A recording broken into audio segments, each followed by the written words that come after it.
জয় গুরু। আজ আমরা শুনব তত্ত্ব ভাবের আলোকে শ্রী শ্রী ঠাকুর। লিখছেন স্বর্ণজিৎ চ্যাটার্জি। জয় গুরু। তত্ত্বজ্ঞ পুরুষগণ বলে থাকেন যে অদ্বৈত জ্ঞানই তত্ত্ব এবং ওই তত্ত্বই ব্রহ্ম, পরমাত্মা, ভগবান নামে অভিহিত।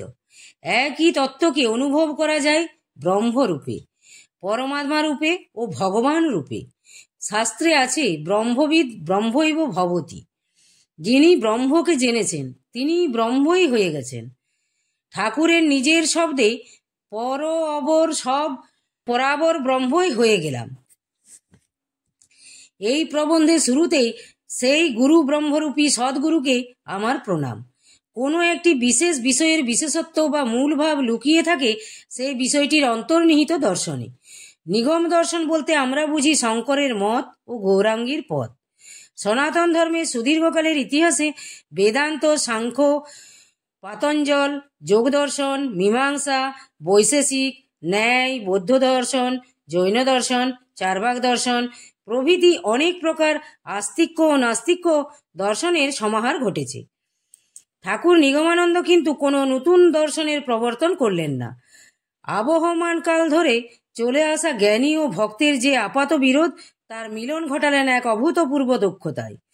মধুসূদন সরস্বতী, স্বামী বিশুদ্ধানন্দ সরস্বতী, শ্রীরামকৃষ্ণ পরমহংস প্রমুখ মহাপুরুষগণ এই মিলনের প্রথম প্রদর্শক হলেও ঠাকুর এই তত্ত্বকে নিজের জীবন ও কর্মে ফুটিয়ে তুলে নিজেই হয়ে উঠেছিলেন এই সমন্বয়বাদী দর্শনের এক মূর্ত বিগ্রহ। তাই ঠাকুরের ভাব সম্যক রূপে ধারণা করতে হলে তত্ত্বগতভাবে তাকে জানাটা যেমন প্রয়োজন, তেমনই প্রয়োজন ভাবজগতের অধীশ্বর ভালোবাসার কাঙ্গাল আমাদের ঠাকুরের লীলা জগতের রসাস্বাদন। ঠাকুর নিজেই এক জায়গায় বলেছেন, ভাবলোক জ্ঞানে প্রতিষ্ঠিত। জ্ঞান প্রতিষ্ঠিত হলে তবে ভাবলোক বোঝা যায়। জ্ঞান হলে ভাব আপনি আসবে, আবার ভাব হলে জ্ঞান আপনি আসবে। ভাব আর জ্ঞান একে অপরের প্রতিষ্ঠিত। সবিকল্প নির্বিকল্প সমাধি বুদ্ধিত চতুর্বর্গ সাধন সিদ্ধ মহাপুরুষ সদ্গুরু শ্রী শ্রী নিগমানন্দ সরস্বতী পরমহংসদেব। আমরা জানি সৎ শব্দটি গুরু শব্দের বিশেষণ নয়। সদ্গুরু একটি শব্দ। সৎ শব্দটি বেদের ব্রহ্মবাচী। গুরু আর সদ্গুরু এক নন। ঠাকুর নিগমানন্দ জ্ঞান সাধনায় সিদ্ধ হয়ে নির্বিকল্প সমাধি বুদ্ধিত বলেই তিনি সদ্গুরু পদবাচ্য। ঠাকুরের সিংহস্থ অঙ্কিত জ্ঞানচক্র যদি আমরা যত্ন সহকারে পর্যবেক্ষণ করি, আমরা দেখব সবিকল্প সমাধিতে একাধিক্রমে 1, 3 ও 7 দিনে তিনি যে 7টি লোক সম্বন্ধে সম্যকরূপে জ্ঞাত হয়েছিলেন এবং নির্বিকল্পে তিনি যে নিরাকার নির্বিশেষ ব্রহ্ম সাক্ষাৎ করেছিলেন, জ্ঞানচক্র তারই নিখুঁত বর্ণনা। তত্ত্বগতভাবে জ্ঞানচক্র অভিনব। জ্ঞানচক্রের শীর্ষদেশে নির্গুণ ব্রহ্ম, তার নিচে সগুণ ব্রহ্ম এবং এই দুইয়ের মধ্যস্থলে তিনি ভাবলোক বা নিত্যলোক বলে একটি লোকের অবস্থান নির্ণয় করেছেন। আচার্য শঙ্কর প্রতিষ্ঠিত বেদান্ত দর্শন শুধুমাত্র নির্গুণ ব্রহ্মের অস্তিত্বই স্বীকার করে, কিন্তু ঠাকুর মহারাজ অভূতপূর্বভাবে এই নিত্যলোক বা ভাবলোককে শ্রেষ্ঠতম ভাব বলিয়া অভিমত প্রকাশ করেছেন। জ্ঞানচক্র অঙ্কন ও জীবনীবাণী পুস্তকে দেওয়া নির্বিকল্প সাধনার প্রাঞ্জল বিবরণ নিঃসংশয়াতীত ভাবে প্রমাণ করে ঠাকুরের সদ্গুরুত্ব। 1309 সালের 11 ভাদ্র ঠাকুরের জ্ঞানী গুরু সচ্চিদানন্দ সরস্বতী নলিনীকান্তকে নিগমানন্দ স্বরূপ দান করলেন। নিগম অর্থ বেদ, বেদ অর্থ জ্ঞান, নিগম বেদ তত প্রতিপাদ্য আনন্দ, তং যো জানতি স নিগমানন্দ। আগম হলো সেই শাস্ত্র যার বক্তা শিব, শ্রোতা শিবানী, কিন্তু নিগম হলো শাস্ত্রের সেই গুহ্যাতিগুহ্য রহস্য যা গিরিজা বক্ত্র মহামায়া হতে গিরিশের শ্রুতিগোচর হয়েছিল। লক্ষ্য করলে দেখা যায় মঠামনাই অনুসারে সিঙ্গেরি মঠের মহাবাক্য অহং ব্রহ্মাস্মি, যা যর্জুবেদের মহাবাক্য হিসাবে পরিগণিত। সন্ন্যাস দীক্ষাকালীন ঠাকুর মহারাজ কিন্তু সেই অহং ব্রহ্মাস্মির বোধেই বুদ্ধিত হয়েছিলেন। যেহেতু সচ্চিদানন্দ সরস্বতী ছিলেন ঠাকুরের গুরুপিতা এবং তিনি সরস্বতী সম্প্রদায়ভুক্ত, তাই ঠাকুরও সরস্বতী সম্প্রদায়ভুক্ত এবং আমরা সারস্বতপন্থী। তারপর এক অসাধারণ সাধন জীবনের প্রতীকী হিসাবে ঠাকুর মহারাজ পরমহংসের মতে তৎকালীন জগৎগুরু শিবাভিনব নৃসিংহ ভারতীর নিকট, যাকে সেই সময় এবং এখনো অনেকে আদি শঙ্করাচার্যের অবতার বলে মনে করেন। সেই দণ্ডী অবস্থাতে সাধন জীবনের কোনো এক স্তরে তিনি উন্নীত হয়েছিলেন তার প্রমাণ পাওয়া যায় শঙ্করাচার্যের সেই কূট প্রশ্নের জবাবে দেওয়া তার উত্তরে। ত্রৈলোক্য জানি ভূতানি তানি সর্বাণি দেহত, প্রকৃতিতে আমি যা যা দেখেছি সাধনায় সেই সমস্ত কিছু এই দেহভাণ্ডে প্রত্যক্ষ করেছি। সারস্বত সংঘাধিবেশনে আমরা এই যে গান গেয়ে উঠি, আমরা একই পিতার সন্তান, পিতা পূর্ণমদের ভগবান। সত্যই তিনি পূর্ণ, তিনি প্রকৃতই স্বমহাত্মা সদুর্লভ। তাই তিনি নিঃসংশয়ে বলতে পারেন, আমাকে ভারতের সদ্গুরু মাত্রই নিশ্চয়ই চিনিবে। তত্ত্বত ঠাকুরের আরও একটি পরিচয়, তিনি শিবাঙ্কুর। শিবকল্প মহাপুরুষ না হলে মহাদেবীর ভর্তা হওয়া যায় না। চণ্ডীতে দেবীর গর্বিত বাণী, যো মাং জয়তি সংগ্রামে যো মে দর্প বাপহতি, যো মে প্রতি বলো লোকে স মে ভর্তা ভবিষ্যতি। ঠাকুরানী সুধাংশু বলা যে স্বয়ং জগজ্জননীর অংশ সম্ভূতা ছিলেন, তার অনেক পরিচয় আমরা বিভিন্ন পুস্তকে পেয়ে থাকি। কিন্তু সবচেয়ে গুরুত্বপূর্ণ মৃত্যুসজ্জায় ঠাকুর মহারাজকে বলে যাওয়া তার শব্দবদ্ধ সমূহ, তুমি নিস্তয়ী গুণ্যের সাধন করো। তিনি যে সাধারণ মানবী ছিলেন না, এ কথা তার সর্বোৎকৃষ্ট প্রমাণ। শ্রী অনির্বাণ তার লেখা প্রবন্ধে সুনিপুণভাবে ঠাকুরের সাধক জীবন ব্যাখ্যা করলেন। 3টি দর্শনে, প্রথম দর্শনে মাকে দেখলেন চণ্ডী মণ্ডপে, দ্বিতীয় দর্শনে দেবীকে পেলেন মনোময়ী স্ত্রী রূপে কাশীতে, তৃতীয় দর্শনে মা ধরিয়ে দিলেন ভাব সাধনার পথ। এই দর্শন ত্রিপুটি সর্বশেষে গারোহিলে মাকে দর্শন করলেন ত্রিবিধ কন্যা জায়া মাতা রূপে। প্রতিষ্ঠিত হল অচিন্ত ভেদাভেদ তত্ত্ব। সাধন যজ্ঞে ঠাকুরের পূর্ণাহুতি দান সম্পন্ন হল। জগৎগুরু শঙ্করাচার্যকে মহাদেবী স্বয়ং নিরস্ত করেছিলেন কামাখ্যা তন্ত্রপীঠে বেদান্তে ও গৈরিক পতাকা উড্ডীন করা থেকে। তার 1200 বৎসর পর শঙ্করপন্থী বৈদিক সন্ন্যাসী পরমহংস নিগমানন্দ সিংহ বিক্রমে শিববীর্যে তার ত্রিশূল গ্রথিত করেছিলেন কামাখ্যাধাম অতিক্রম করে ব্রহ্মপুত্র তটে।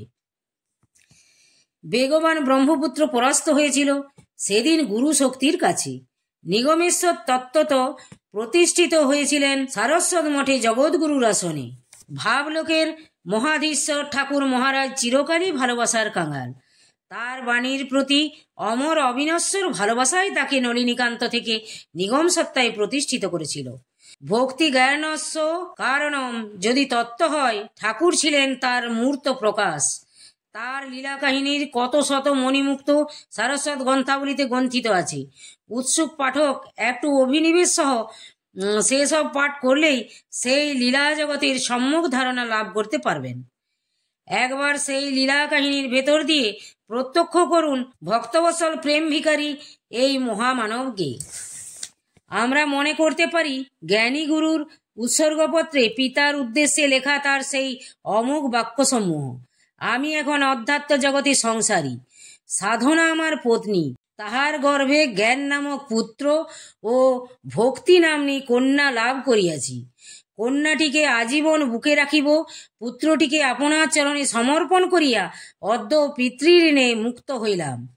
সব কিছু ছেড়ে ভাব ও ভক্তিকে আগড়ে ধরলেন যে মহাভাবে একদিন বাংলা ভাসিয়েছিলেন নদিয়ার নিমাই গৌরাঙ্গ মহাপ্রভু।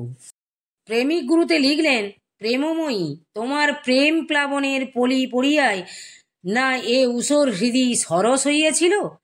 আমি অন্ধকার মাঝে দিশেহারা হইয়া ঘুরিতেছিলাম, তুমি না প্রথমে প্রেমের আলো জ্বালিয়া হৃদয় দেখাইয়াছিলে।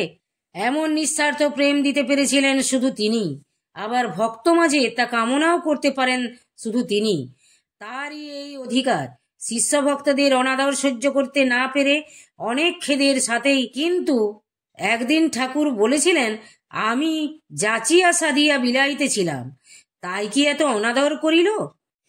নির্বাণানন্দজি যোগানন্দ মহারাজের মর্ত্যাগ তাকে পাথর করে দিয়েছিল। যে মঠের জন্য তিনি শতবার প্রাণ বিসর্জন করতে প্রস্তুত ছিলেন, কোনো মনোবেদনায় জর্জরিত হয়ে সেই মঠ ছেড়ে জীবনের শেষ 12 বছর তিনি পুরীধামে কাটালেন। তার বিশ্লেষণের প্রয়োজন আছে বলে আমি মনে করি। তিনি নিজে মুখেই বলেছেন, আমি চিরকাল আছি, চিরকাল থাকিব। তার শ্রীমুখ নিঃসৃত উক্তি, আমাকে যারা ভালোবাসে, আমার শক্তি অজ্ঞাতসারে তাদের ওপর ক্রিয়া করে যায়। যোগী গুরুতে তিনি স্পষ্ট বলেছেন, আরও প্রার্থনা, যাহারা আমাকে আমার বলিয়া জানিয়াছে, তাহাদের লইয়া অন্তিমে যেন আপনার পরম পদে লীন হইতে পারি। তার এই নিঃস্বার্থ প্রেম গৃহীত্যাগী কেউই বোধ হয় সেদিন অনুভব করতে পারেননি। নারায়ণী মা 1356 আর্যদর্পণ শ্রাবণ সংখ্যায় জন্মতিথি কবিতায় যথার্থই লিখলেন, যোগেন্দ্র মোহিনী কোলে যোগেশ্বর যবে এলে, নিয়ে এলে ললাট লিখন, অন্তরে জ্ঞানের সিন্ধু, উজলিবে প্রেম ইন্দু, বুঝিবে না কোনো অভাজন।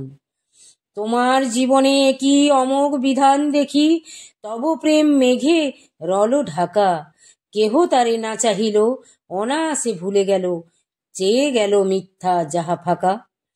বলিয়াছ বারে বারে ভালোবাসি তোমাদেরে, ভালোবাসো এই চাই আমি, সেই প্রেম কেবা যাচে, সকলে ফিরিছে পাছে, কেহ জ্ঞান কেহ ভক্তিকামী। পরিশেষে শঙ্কর পন্থায় জ্ঞান লাভ যে হয়, ঠাকুর তা স্বীকার করেও নিজের জীবন ও কর্ম দ্বারা এই বাণী প্রচার করলেন। যে সেবা সহায়ে চিত্তশুদ্ধি বা গুরুকে ভালোবাসে, হৃদয় দুয়ার মুক্ত করলে ভগবান লাভ সহজ, কারণ গুরু প্রসন্নে পরতত্ত্ব লাভ।